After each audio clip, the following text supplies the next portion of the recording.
You're not doing anything unusual, just lying on your bed or maybe sitting somewhere quietly, scrolling through your phone. It's automatic at this point. Your thumb moves. Your eyes follow. One post after another. And then, suddenly, you stop. Not because something shocked you, but because something shifted.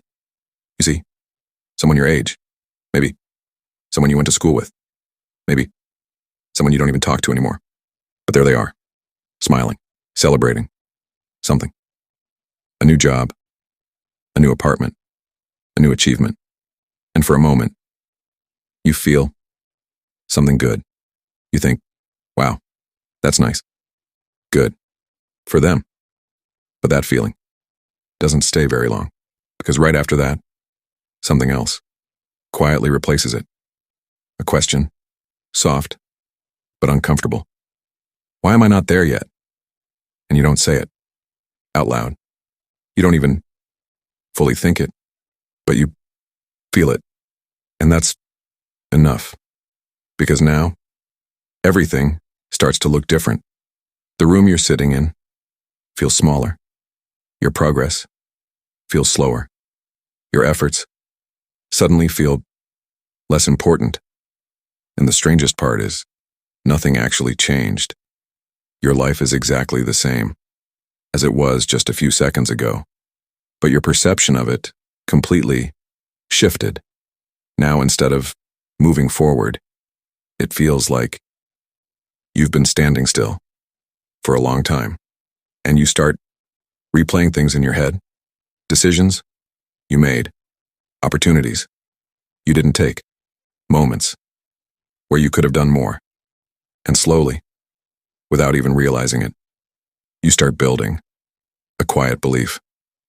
Maybe I'm just behind in life.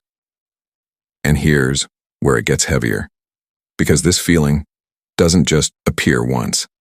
It repeats again and again and again.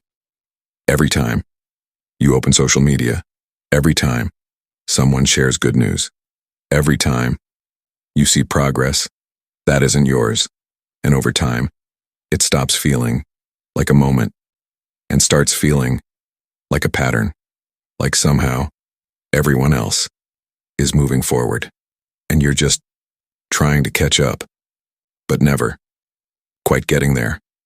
And the hardest part? You don't even know what there is. You just know you're not there yet.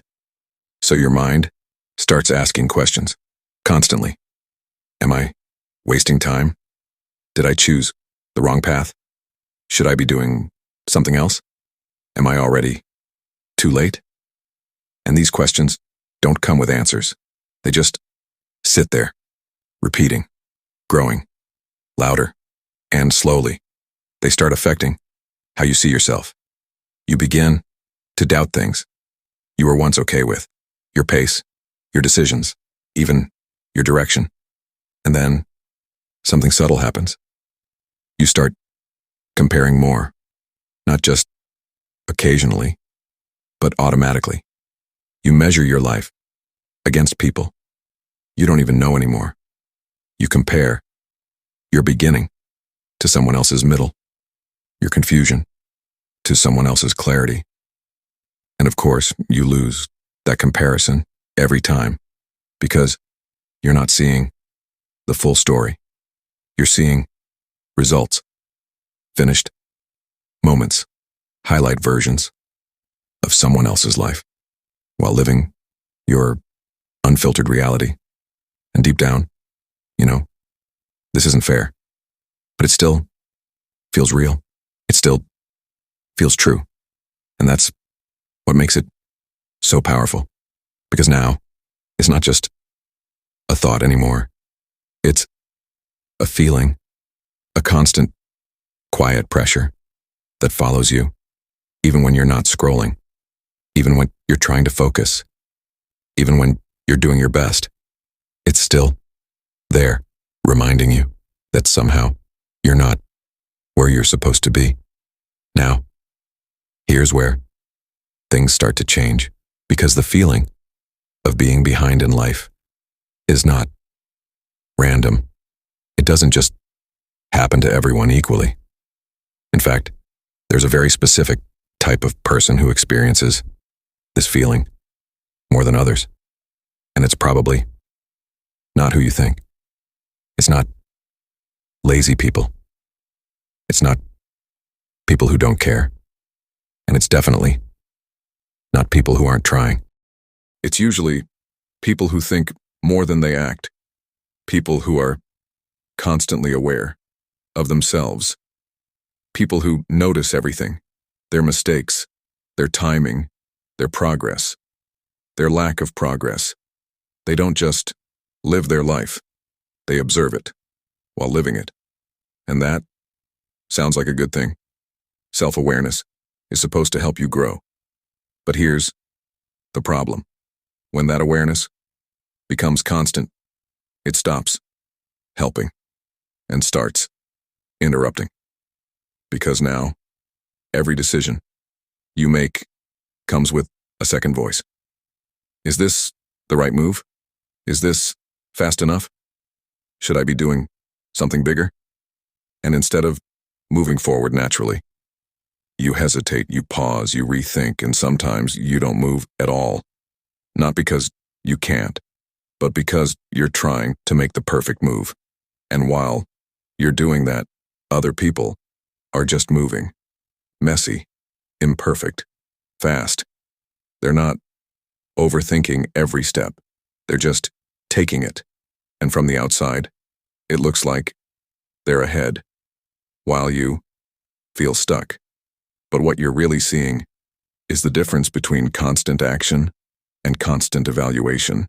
And when you live in evaluation mode for too long, life starts to feel slower. Not because it is, but because you're interrupting your own momentum. Now, there's something even deeper happening here. Something most people never notice. The feeling of being behind isn't actually about where you are. It's about what you're comparing yourself to. Because your brain is constantly building timelines, invisible ones. It has an idea of where you should be at 20, where you should be at 25, where you should be at 30. And these timelines don't come from nowhere. They're built from everything you've seen. Social media, friends, family expectations, success stories. And over time, your brain turns all of that into a quiet standard. A standard you never agreed to, but still feel judged by. So now, every time, your reality doesn't match that timeline. Your brain reacts, not with logic, but with emotion. It sends you a signal. Something is wrong. Something is late. Something is missing. But here's the truth. That timeline was never accurate. It was never complete, because it was built from visible outcomes, not invisible struggles. You saw when people succeeded. You didn't see how many times they failed, how long they were confused, how often they felt lost. So your brain compares your full reality to someone else's final result. And of course, that comparison feels unfair, because it is. But your brain doesn't stop there, it keeps reinforcing it. Why am I not there yet? Try asking something better. Am I actually building something meaningful or just chasing a timeline? Because those are not the same thing. And confusing them is what creates that pressure in the first place. You're not behind. You're just measuring your life with someone else's clock. And once you let go of that, something shifts. The pressure softens. The comparison fades. And for the first time in a while, you stop feeling late and start feeling every scroll, every post, every update, until eventually that feeling becomes familiar, almost normal. Like this is just how life is supposed to feel. Slightly behind, slightly late, slightly not enough. But once you see this clearly, something shifts. Because you realize the feeling leg was never a fact. It was a perspective built slowly from incomplete information. And once you understand that, you stop trusting that feeling blindly. You start questioning it. And that's where control begins. So, what do you actually do with this feeling?